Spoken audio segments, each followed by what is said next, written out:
Bon vespre, senyores i senyors espectadors, benvinguts una altra setmana en el programa Sal i Llum. Com tots vostès saben, tenim una població islàmica a Manacor que supera el 20% de tots els immigrants. Per això consideram que és important fer un estudi i tenir una conversa sobre el que representa l'islam com a religió a dins la nostra societat. Per això hem entrat en contacte amb una persona que sap molt d'això, perquè és director de la càtedra de Teologia i Ciències de les Religions, Ignasi Ellacuría, se diu aquesta càtedra, de la Universitat Carlos III de Madrid. A la vegada és fundador de l'Associació de Teòlegs Joan 23. Està a Mallorca, precisament convidat per l'Associació de Drets Humans per dirigir un curs sobre l'islam, cultura, religió i política. Avui és amb nosaltres i estem molt contents de contar amb una personalitat de l'altura de Juan José Tamayo. Buenas noches, Juan José. Buenas noches, muchas gracias. Es un gozo, un placer y un privilegio estar aquí en este entorno tan agradable conversando sobre un tema que tiene tanta actualidad. Realmente nosotros confiamos en que la población musulmana de Manacor y de parte de Mallorca pueda poder escuchar tus intervenciones. En primer lugar, este curso que se ha impartido en Palma, ¿cuál era el objetivo y el contenido al mismo tiempo? El objetivo es dar a conocer una religión que tristemente en España no solamente es desconocida, sino en lo poco que es conocida está desfigurada. Es responder a un desafío que es la ignorancia enciclopédica que existe en nuestra población española, de cultura media, incluso de cultura alta, sobre todo lo que tiene que ver con la religión y la cultura musulmanas. Si esto lo hemos conseguido en un sector reducido de la población, yo estoy muy satisfecho. Un sector reducido será los participantes del curso, porque los que nos van a ver esta noche realmente no es para vanagloriarme, pero van a ser muchos más, afortunadamente. Entonces yo creo que tenía que haber dedicado más tiempo a entrevistas con esta televisión que al propio curso, pero es que además me alegra mucho que el curso tenga esta expansión mediática y al mismo tiempo porque también se han hecho y se están haciendo eco los medios de comunicación del mismo, así sí, que está muy bien. Bueno, vamos al grano. Entonces, una de tus intervenciones tenía como título El despertar religioso del Islam, y yo creía que este enunciado se refería a que el Islam estaba despertando actualmente de un letargo, es decir, despertar quiere decir cuando uno está dormido.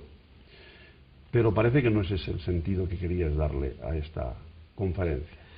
No sé muy bien el sentido que puedan tener las palabras, porque sí, uno las pone y luego les descubre el significado, ¿no? Sí. En este caso, yo creo que la razón de poner este título es porque durante muchos siglos el Islam ha sido sofocado y ha estado sometido y ha sido humillado por la cultura occidental.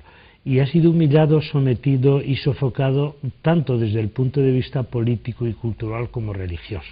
Sí. Y ese sofocamiento pues le ha llevado a enterrar la experiencia religiosa tan rica, ¿no? Pero felizmente, por distintos motivos, el Islam ahora está despertando. Y está despertando no solo políticamente a través del islamismo, sino también religiosamente, recuperando los núcleos más importantes, las vivencias históricas originarias más auténticas de lo que es el Islam. Y sobre todo está despertando también en Occidente y en nuestras comunidades religiosas, en nuestras comunidades europeas por mor de la inmigración. Sí. Es que precisamente en una de tus intervenciones dijiste que el Islam tenía una mayor expansión incluso que el cristianismo. ¿Es verdad eso? Sí, sí. En este momento El propio Vaticano ha reconocido en uno de sus libros sobre creyentes de las distintas religiones que el catolicismo tiene 1.100 millones de seguidores y el Islam tiene entre 1.200 y 1.300. Y efectivamente, esta es una buena prueba de ese despertar religioso. Es una religión que está creciendo y que está creciendo de manera gigantesca, ¿no? Creciendo. Y en cambio no parece que el Islam tenga esta estructura tan bien montada como tiene el cristianismo en cuanto a jerarquía y todo esto.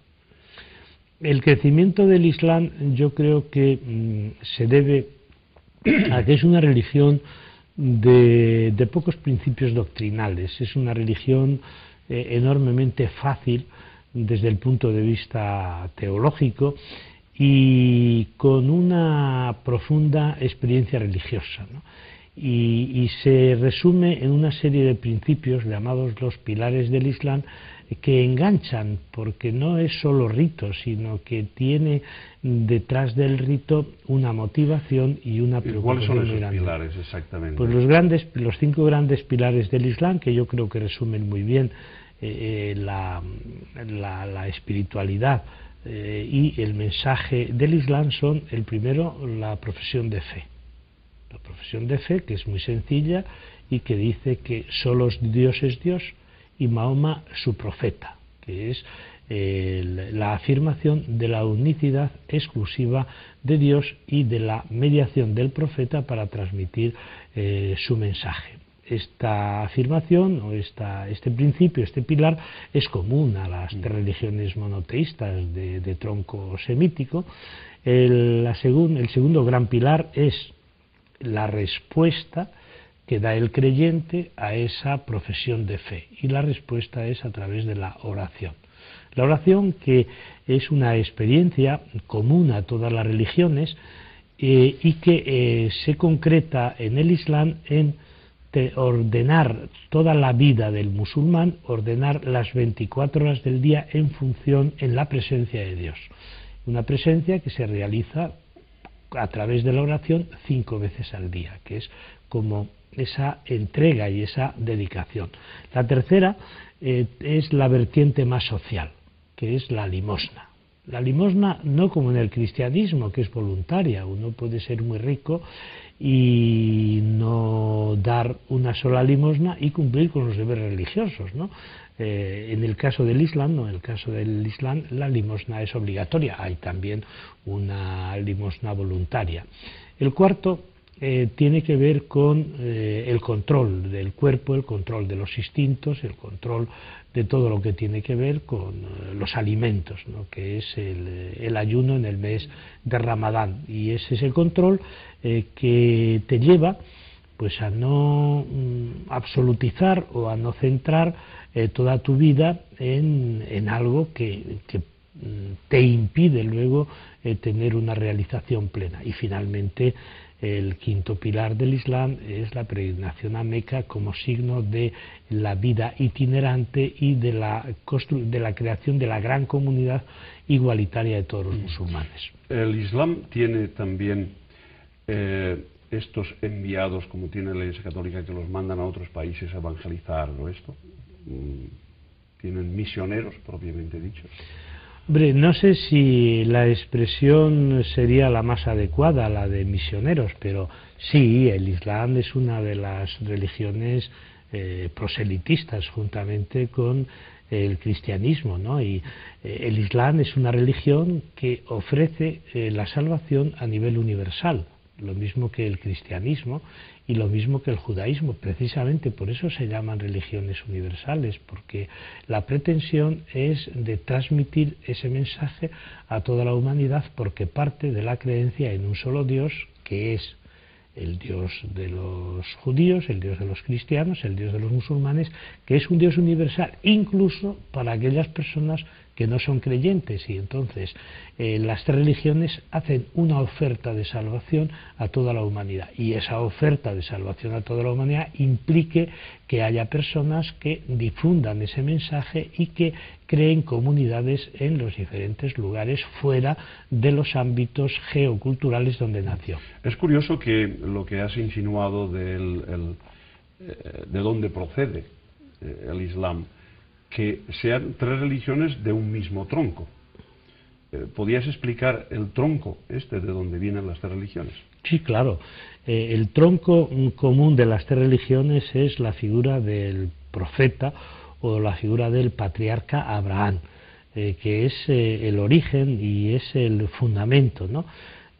Abraham, que procede de una familia politeísta, es considerada como el primer creyente monoteísta, ¿no?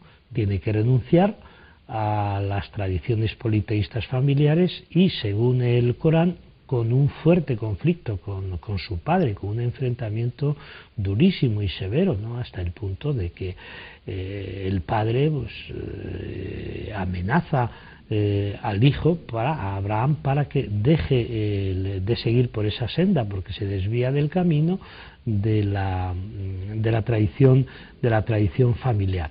Y Abraham está en el origen de la religión hebrea, con ese momento de responder a la llamada de Dios. Abraham está en el origen del cristianismo.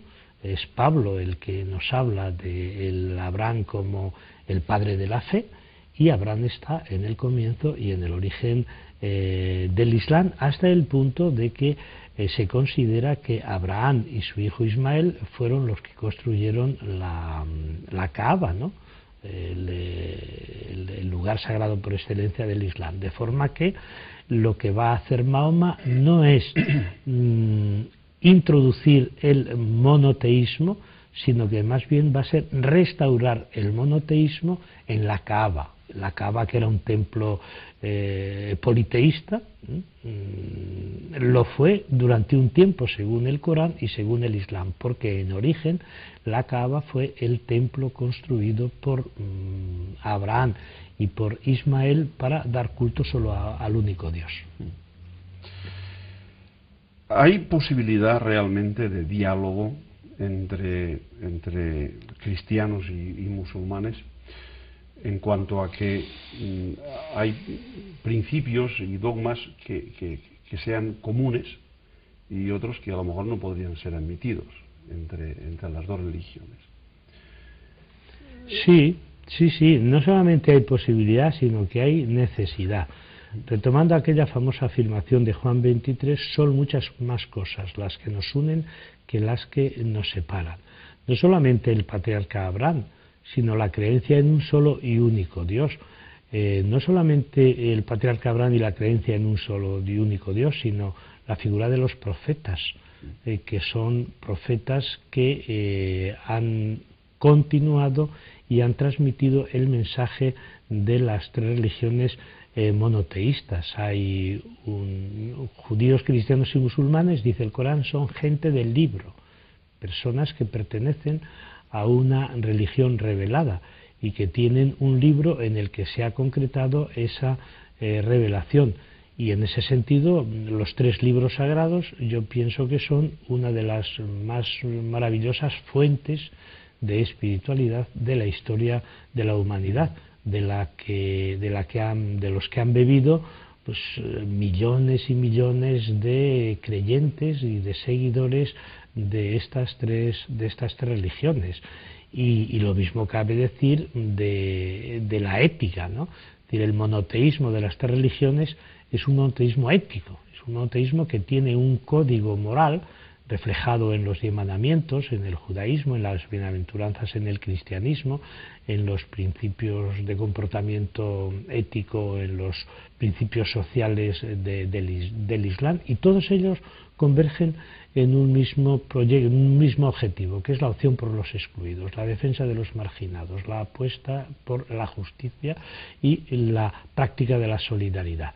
En el caso de los judíos, la solidaridad era como procedentes del mundo semítico una práctica normal que luego se eleva a la categoría de ética religiosa.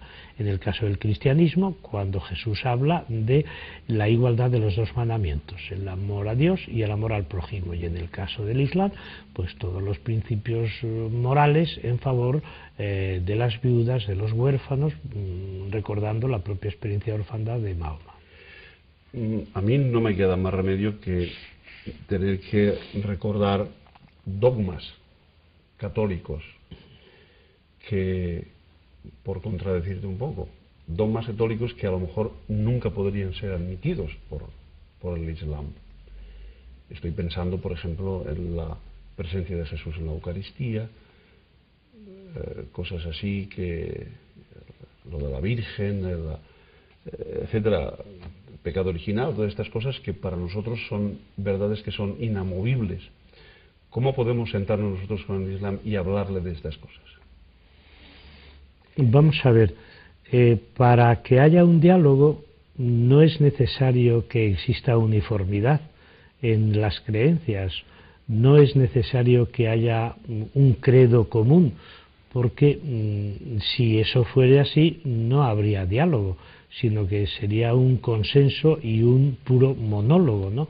La gracia del diálogo está en ser capaces de debatir desde la diferencia.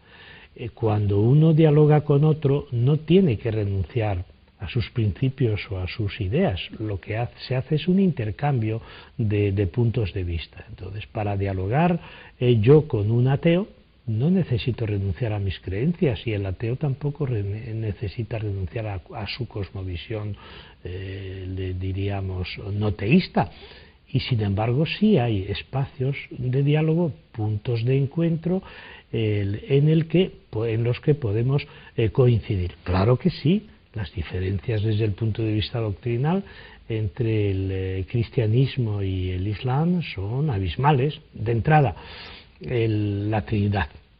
La Trinidad es un dogma cristiano y sin embargo el Islam no lo puede aceptar porque considera que es una desviación del monoteísmo. La divinidad de Jesús, pues es uno de los pilares de la fe cristiana, ¿no? Negar la divinidad de Jesús supondría situarse muy al margen, muy fuera de la cosmovisión cristiana, ¿no? Y por ejemplo, la idea del papado, que en el cristianismo pues es uno de los principios fundamentales. El Islam no tiene papa, desde que cayó ya el califato en el Imperio Otomano, ya no existe una figura, una autoridad central, que por lo demás tampoco está basada esa existencia de figura central en el Corán, ¿no? Y sin embargo, eso no tiene por qué ser motivo para que el diálogo se mantenga. Un diálogo que no tiene por qué desembocar en acuerdo, porque nadie tiene que renunciar a sus principios fundamentales, ¿no? Pero en ese diálogo lo que sí se hace es establecer unos mínimos de acuerdo, unos mínimos de consenso desde el punto de vista religioso que han de traducirse luego en unas prácticas éticas comunes. Una de las cosas o de los principios o de las circunstancias, podríamos decir, que nosotros vemos con mucha diferencia es el rol que desempeña la mujer dentro de la sociedad musulmana. Yo no sé si nosotros a lo mejor vamos equivocados, pero nosotros vemos a la mujer musulmana como una persona muy sometida, muy dependiente de su marido, etcétera, algo en lo que nosotros consideramos que no están al día y que no respetan la igualdad de derechos. ¿Qué tienes que decirme tú sobre ello? Bueno, primero, yo sé que en el libro, este libro que dice Islam, Cultura, Religión y Política, que tú has publicado hace poco tiempo, hay un apartado dedicado al rol de la mujer en el Islam. Sí, el capítulo 12, el capítulo más largo y el que más he trabajado. Claro, decir la mujer musulmana no es decir nada. Dice, yo creo que nadie habla de la mujer cristiana, porque la mujer cristiana, ¿quién es? No hay un tipo de mujer cristiana, lo mismo que no hay un tipo de mujer musulmana. Cuando hablamos de la mujer musulmana, ¿a quién nos referimos? ¿A la mujer marroquí, a la mujer indonesia, a la mujer indonesa, a la mujer musulmana de Oriente Medio? Yo pienso que esas generalizaciones corren el peligro de decir mucho y no decir nada, ¿no? Y por eso yo pienso que es muy importante que se hable primero de las mujeres en el Islam, más que de las mujeres musulmanas, porque pareciera como que las mujeres musulmanas o la mujer musulmana responde a un único patrón, a una única concepción, y sin embargo yo creo que dentro del Islam hay una pluralidad de concepciones sobre la mujer y una pluralidad de prácticas de las mujeres, ¿no? Y es verdad que en determinados países de mayoría musulmana, no tanto por razones religiosas cuanto por costumbres y por razones, por tradiciones culturales, la mujer está marginada y está sometida. ¿Cómo lo vamos a negar? Pero eso no es el patrón de la vida, del comportamiento y de las prácticas de todas las mujeres musulmanas. Eso de entrada. Por otra parte, allí donde las mujeres están sometidas dentro del Islam, no es por el Corán, no es por la palabra de Dios que está escrita en este libro que consideran revelado y que ahí expresa y refleja la marginación y la discriminación de la mujer. En absoluto, eso es fruto de un proceso histórico de deterioro, de perversión o de patologías. Aquí vemos a las mujeres con el velo en la cabeza y nosotros nos da una impresión como de, no sé, de lo que he dicho antes. Pero según tengo entendido, el Corán no dice que la mujer tenga que llevar el velo. No. El Corán en ningún momento impone el velo, únicamente lo que pide, pero claro, como todas las religiones, pide recato en el vestir, pide recato en la mirada, en el vestir de las mujeres, pide recato en la mirada de los varones. Y eso me parece que es normal, es decir, que cuando una mujer va vestida de una determinada manera, el varón no puede abusar de ella diciendo es que me ha provocado, ¿no? El recato que exige el Corán es tanto para los hombres como para las mujeres, y no hay ninguna prescripción o ningún mandato, más bien hay algunos textos en los cuales el recato hacia la mujer se concreta en que lleven cubiertos los pechos para no ser confundidas con esclavas. En otros casos el recato, hay un momento en el que se habla de hijab, que en realidad no es un velo que se coloca en la cabeza, sino que es una cortina que separa lo público de lo privado, ¿no?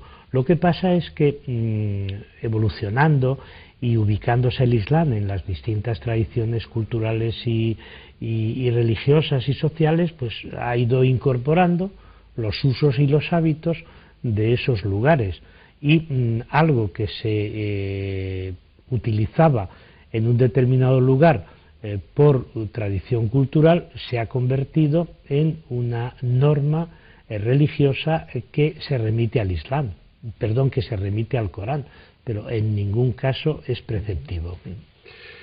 Hay una cuestión, y ahora vamos allá al terreno político, ¿no?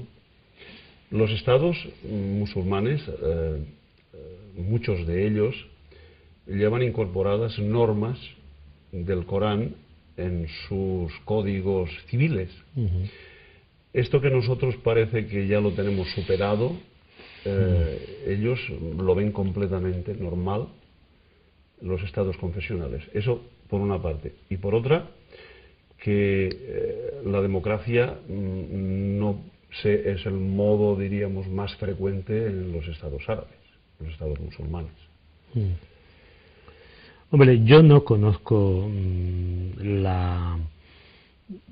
la estructura y organización política de todos los estados musulmanes, pero creo que en ellos se da el mismo pluralismo que se puede dar en cualquier otro tipo de estado de sociedades occidentales, ¿no? En los estados musulmanes hay repúblicas y hay monarquías. En los estados musulmanes hay repúblicas confesionales que dicen basarse en el Corán, la Sharia y la Sunna, y hay repúblicas laicas que dicen basarse en la voluntad popular. En los estados musulmanes hay monarquías, pero hay monarquías absolutas y hay monarquías que son democráticas. En los estados musulmanes hay democracias y hay dictaduras, ¿no? Por tanto, no se puede generalizar, porque el mismo pluralismo que existe a nivel mundial en los diferentes pueblos del mundo, en los diferentes pueblos de la tierra, pues existe también dentro del Islam. ¿Por qué? Porque el Corán no establece una determinada forma de gobierno, sino que, como dice el propio texto, os hemos creado de diferentes pueblos para que predomine la diversidad. Y eso yo creo que es muy importante, pero claro, hay ese estereotipo de que el Corán o el Islam no es compatible con la democracia. Sí, sí, claro que lo es. Pero incluso los estados que son laicos se dicen confesionales, porque son estado, por ejemplo, Turquía es un estado laico, pero de hecho es un estado confesional, porque si incorpora el Corán en el Código Civil, no se puede decir que sea laico. No, bueno, yo creo que Turquía no tiene incorporado el Corán en el Código Civil. Lo que por ejemplo, Indonesia, que es un país mayoritariamente musulmán, sin embargo en la Constitución reconoce a 5 religiones, ¿no? Turquía, ahora mismo no tengo delante la Constitución turca, pero establece un Estado laico en el que la religión no interviene en las cuestiones que tienen que ver en el legislativo, en el ejecutivo o en el judicial, no. A lo sumo, en algunos países lo que sí se mantiene es determinada doctrina coránica dentro de los códigos de familia, pero por ejemplo Marruecos pues ha revisado el código de familia hace unos cuantos años y lo ha adaptado a la legislación europea de los países pues más democráticos que puedan existir, es decir, que ahí hay una profunda revisión. Lo mismo sucede en Túnez, en Argelia. O sea que, salvo en los regímenes confesionales propiamente dichos, como puede ser, por ejemplo, la República Musulmana o Islámica de Irán, en los países que son países de mayoría musulmana, pero de conformación laica, ahí la religión no interviene. Es que una pregunta que tiene mucho que ver con esto es esa relación de poder civil, o esa mezcla de poder civil y poder religioso, que parece que está junto, cuando aquí nos ha costado sangre, sudor y lágrimas separarlo, ¿no? Parece que para ellos es normal pues que el poder religioso sea civil o viceversa. Claro, pero para entender esto yo pienso que hay que volver a los orígenes. ¿Y qué sucede en el momento del nacimiento del Islam, a partir del año 610 en la península arábiga? Cuando surge el Islam no existe Estado, era un régimen tribal, no tenía unidad administrativa, no tenía una estructura, una organización política con una organización al modo de los estados, ¿no? Y claro, entonces Mahoma es una persona religiosa, pero la nueva religión le va a llevar derechamente a crear una organización política. Y por eso él es un gran líder, no solamente religioso sino político, y su gran obra es pasar de un régimen tribal a la constitución de un Estado. Un Estado donde participan tribus árabes, participan musulmanes, participan creyentes de otras religiones, participan cristianos, participan judíos, y todo eso se concreta en una constitución que es la Constitución de Medina. Es una constitución para su tiempo muy avanzada, ya que, por ejemplo, no exige que los creyentes de otras religiones se conviertan al Islam, ¿no? Entonces, ¿por qué esa vinculación que parece intrínseca entre la política y la religión en el Islam? ¿Por qué esa especie de mezcla que se da entre ética cívica y ética religiosa, o entre código religioso, entre penas religiosas y penas civiles, ¿no? ¿Por qué? Porque el referente que tenía Mahoma a la hora de construir el Estado era el referente de la nueva religión que había surgido, y por eso la religión lo permea todo, porque claro, es un acto totalmente revolucionario, ¿no? El que se pase del régimen tribal a la constitución de un Estado, y lógicamente no había tampoco una ética social, sino que era una ética igualmente tribal, y por eso es necesario darle esa consistencia o esa fundamentación religiosa. Pero evolucionando el tiempo, en los países de mayoría musulmana hay regímenes de todo tipo. Hay un tema que es necesario tocarlo y que en la terminología periodística se llama terrorismo islamista. Ya sé que me vas a decir que es injusto este calificativo, pero en los periódicos está. Sí, es incorrecto, y además no solamente es injusto, sino que es totalmente culpabilizador. Es decir, el comportamiento de grupos en una sociedad no demoniza a toda la sociedad.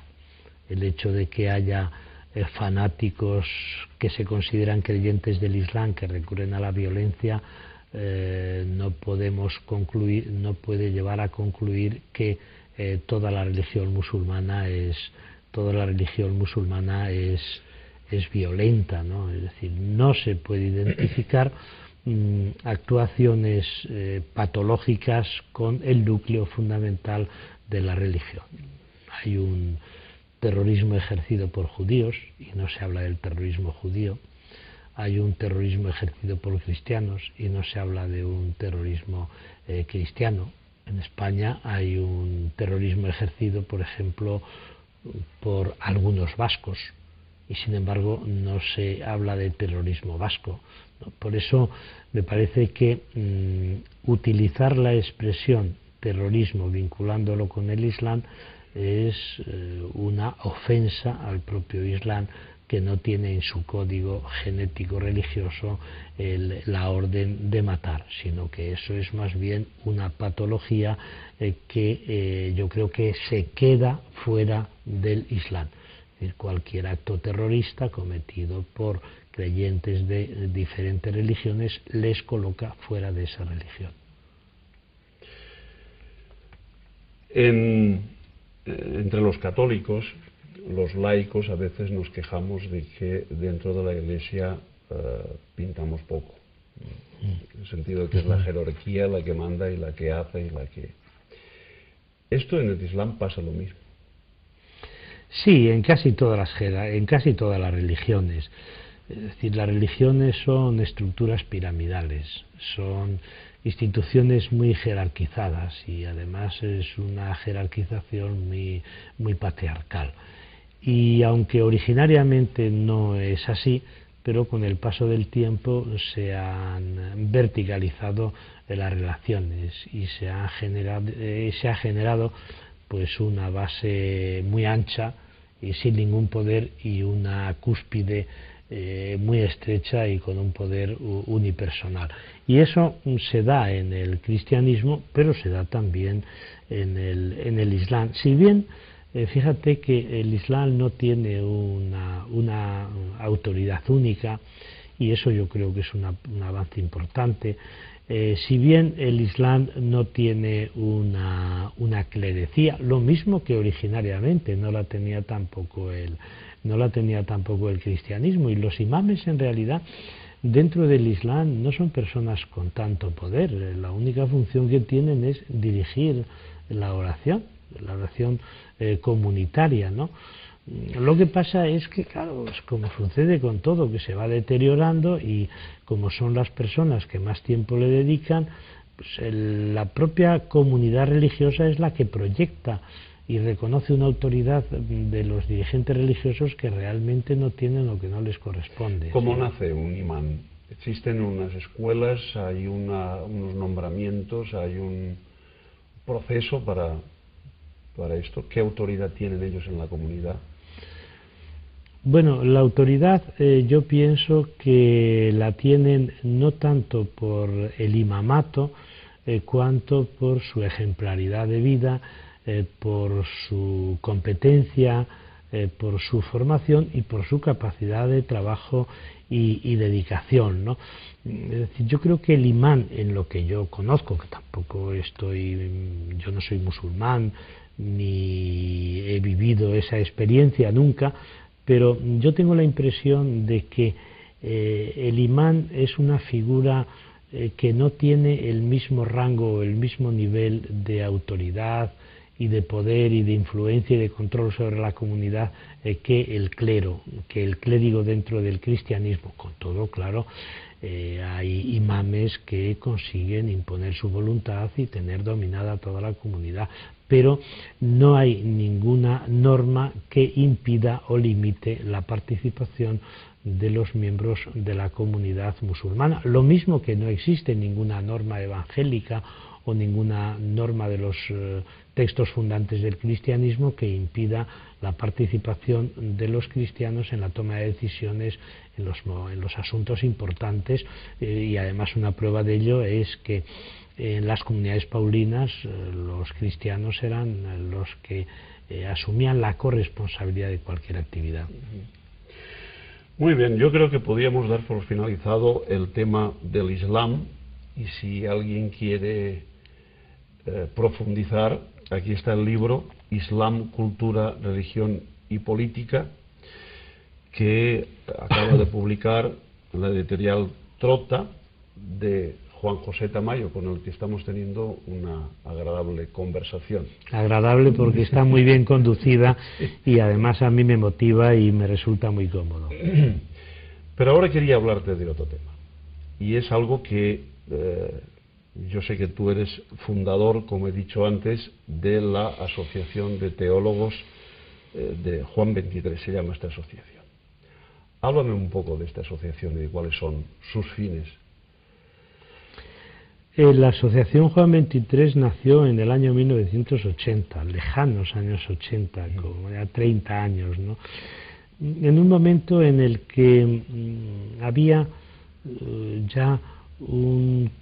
se apuntaba todo un proceso de involución dentro de la Iglesia Católica, y ya se empezaba a adoptar posiciones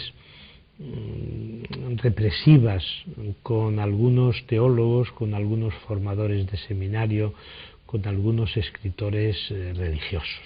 O sea que el Concilio Vaticano II quedaba lejos, no se había puesto en práctica, y peor todavía, se empezaba a olvidar y se empezaba a hacer una interpretación preconciliar del propio concilio, y nosotros considerábamos que estaba amenazada nuestra libertad de expresión, nuestra libertad de investigación. Veíamos cómo expulsaban de las cátedras a algunos colegas, imponían censura en los libros a otros, hacían importantes recortes dentro de la formación en los seminarios, y considerábamos que teníamos que unirnos, que teníamos que apoyarnos, y teníamos que intentar responder a los grandes desafíos. Y en ese momento los dos objetivos fundamentales, o los tres, no sé cuántos me saldrán, serían: el primero, responder al desafío de la secularización; el segundo, sin desembocar en una concepción confesional de la sociedad; el segundo, responder al clamor de los pobres, es decir, el grito de la defensa de la justicia y la opción por los excluidos, ¿no?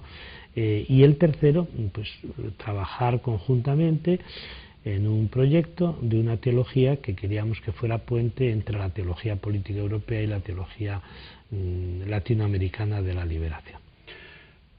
Si no he entendido mal, has querido decir que la Iglesia ha dejado de lado el Concilio Vaticano II.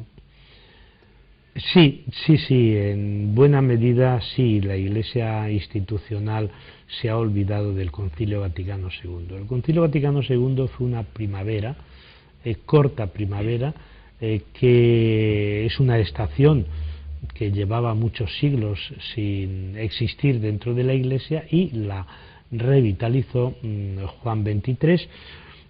Y luego Pablo VI, durante un tiempo, 5 o 6 años, los primeros de su mandato, creo que fue un papa claramente conciliar.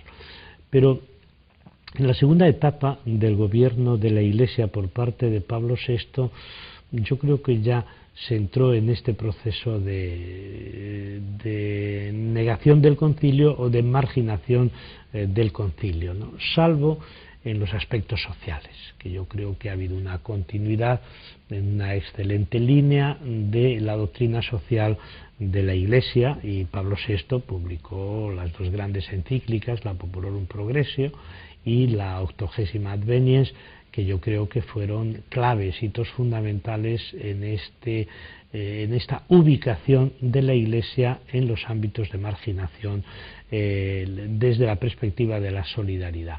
Pero a partir de los años 70 entramos en un proceso ya de involución y de retroceso. Una involución y un retroceso que lleva a marcar los límites de la doctrina para que nadie se exceda, que lleva a recuperar una disciplina eclesiástica que el Vaticano II yo creo que arrinconó, que lleva a priorizar lo jurídico solo sobre lo evangelio, lo canónico sobre lo ético, lo dogmático sobre la moral, y sí, creo que desde entonces para acá, en estos últimos 30 o 35 años, no hemos sido capaces, o al menos la institución eclesiástica no ha recuperado el espíritu renovador y la fuerza revitalizadora del Concilio Vaticano II. Si tú tuvieras que definir en pocas palabras el modelo de Iglesia que quería definir, que quería exponer, que quería plasmar el concilio, ¿qué tipo de Iglesia quería el Concilio Vaticano II?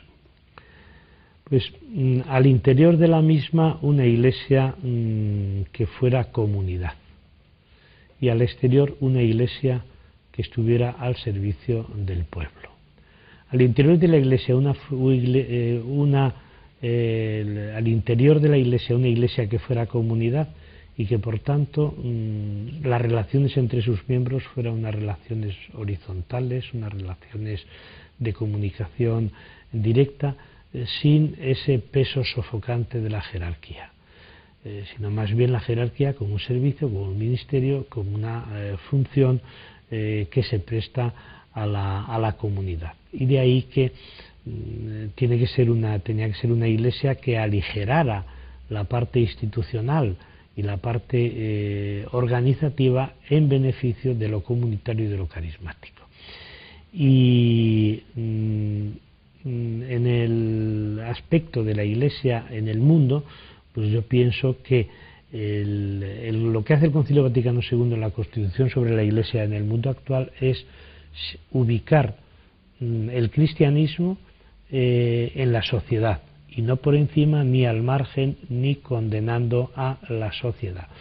Y es una presencia, una ubicación que se va a concretar en los sectores más marginados y excluidos de la sociedad, poniendo en práctica, yo creo, pues la famosa idea de la encarnación de Dios en la historia a través de su Hijo, ¿no? Y eso lleva a cambiar el lugar social. El lugar social de la Iglesia siempre estuvo con el poder, siempre estuvo aliándose con el trono, y ahora el lugar social que el Vaticano II va a asignar a la Iglesia es el mundo de los que sufren, de los que penan, de las personas que viven una existencia sometida a situaciones de opresión y esclavitud. ¿Tú crees que el Estado Vaticano no debería, la Iglesia no debería ser un Estado? Por supuesto, en absoluto. El Concilio Vaticano II quizás no pudo dar ese paso, porque además es un paso muy arriesgado, es un paso muy difícil de dar, y sobre todo es un paso que no se puede dar estando instalados como está la jerarquía en el poder. No. El Vaticano no es de naturaleza divina, no es de institución jesuánica, sino que es una estructura que se ha ido construyendo históricamente al modo de las instituciones civiles, de las instituciones políticas, pero el Vaticano es algo que no solamente no tiene fundamento, sino que tal y como funciona hoy es el más claro ejemplo del centralismo y de la, no sé qué otra palabra utilizaría, un claro ejemplo. Bueno, no sé, el absolutismo, claro, implicaría que los súbditos aceptaran ese poder absoluto, pero yo creo que felizmente hoy los creyentes ya, para ser buenos cristianos, no miran al Vaticano, sino que miran al Evangelio. El Vaticano no se corresponde con la concepción comunitaria, con la concepción de la opción por los pobres del Evangelio. Antes he dicho que los laicos no participábamos. ¿Cómo crees que deberíamos participar los laicos en las decisiones de la Iglesia? Porque claro, hay decisiones que afectan a lo que es la doctrina de los dogmas. Yo creo que ahí no sé hasta qué punto nosotros podemos participar. Pero hay cuestiones de tipo administrativo, como son nombramientos de papa, nombramientos de obispos, de párrocos, etcétera. Nosotros no podemos entrar ahí, los laicos, no podemos decir nuestra opinión sobre las personas que nos rigen o que nos gobiernan o que nos presiden. No solamente podemos, sino que debemos. Yo pienso que hay un principio en la sociedad que dice: un ciudadano, una ciudadana, un voto. Es la expresión máxima de la democracia. Y ese ciudadano y esa ciudadana que tienen capacidad de votar eligen a sus representantes.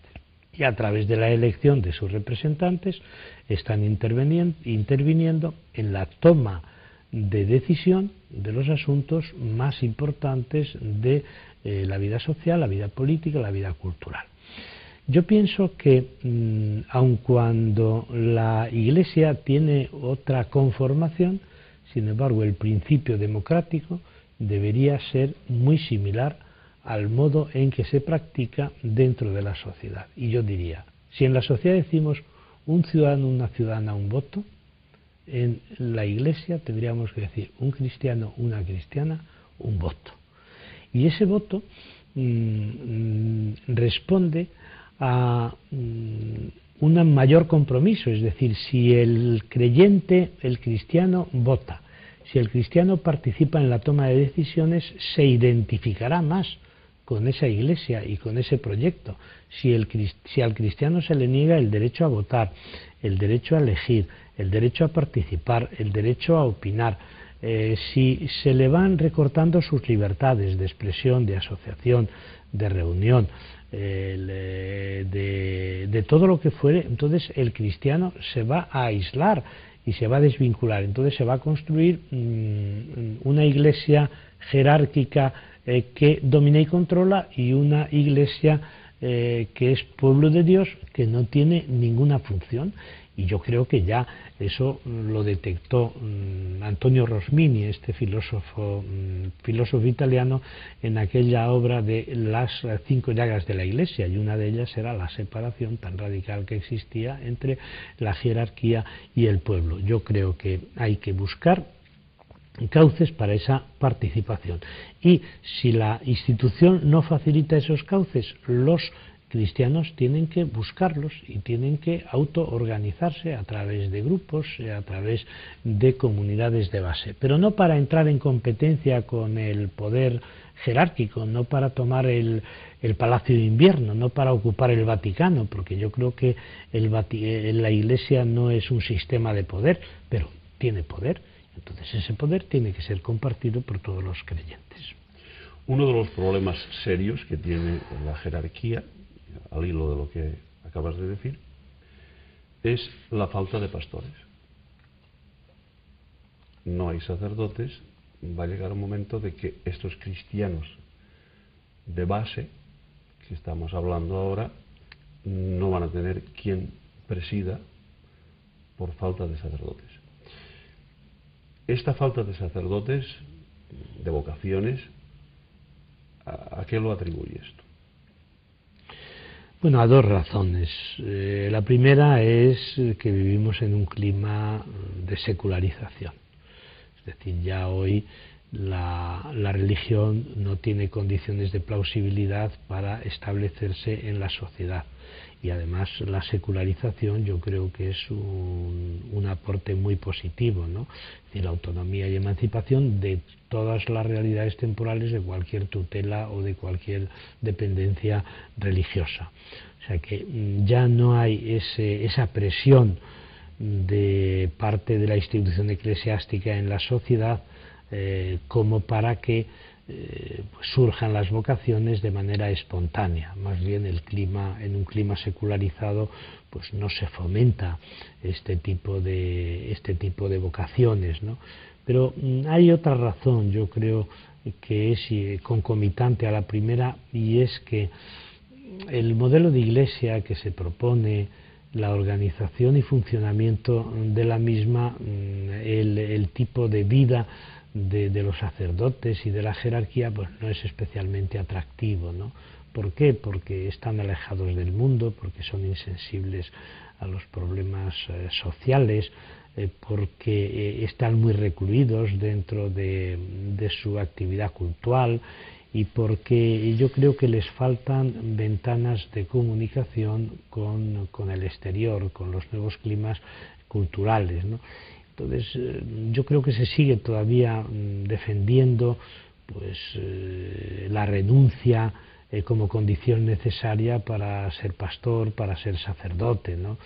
Y son renuncias que no forman parte de lo intrínseco del ministerio religioso, del ministerio sacerdotal. A mí me parece que estas dos son las razones más importantes por las cuales la gente no solamente no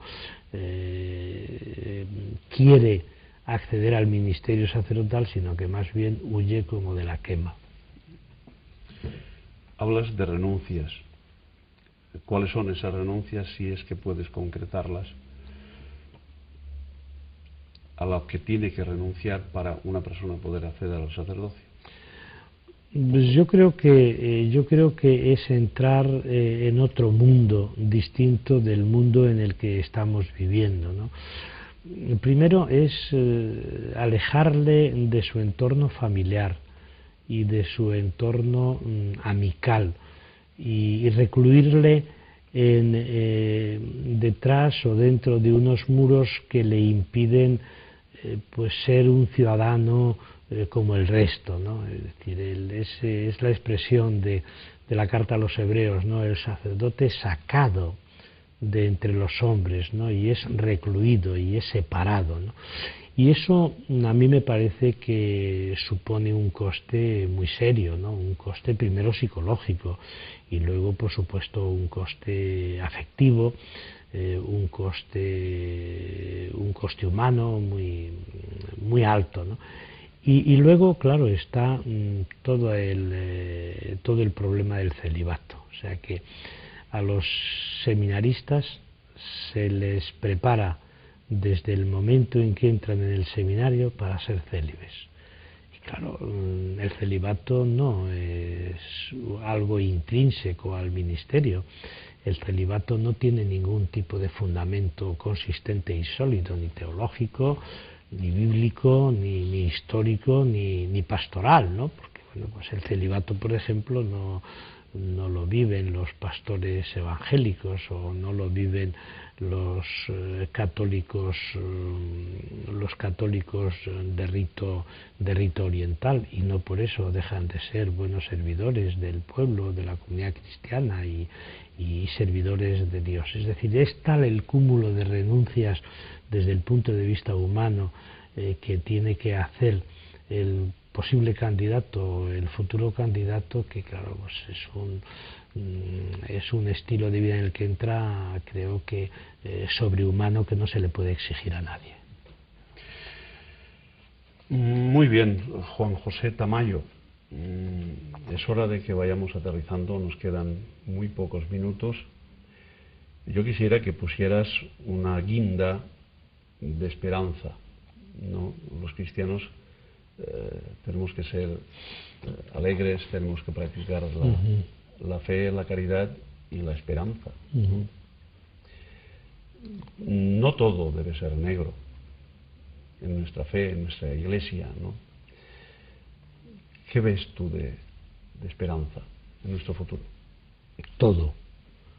La esperanza está por estrenar entre los cristianos, porque generalmente los cristianos somos más bien personas que miramos al pasado, porque nos da miedo el futuro, cuando precisamente el cristianismo se basa en esas tres grandes virtudes, ¿no? La fe, que es la adhesión a Jesús de Nazaret; la esperanza, que es la búsqueda, el intento de realizar el reino de Dios en la historia, y el camino hacia la utopía de la liberación plena; y el amor es la mediación a través de la que el reino de Dios se construye en la historia. Por tanto, a mí me parece que es verdad que los cristianos somos personas de esperanza, pero no una esperanza abstracta, no una esperanza en la vida en el más allá, sino una esperanza de construir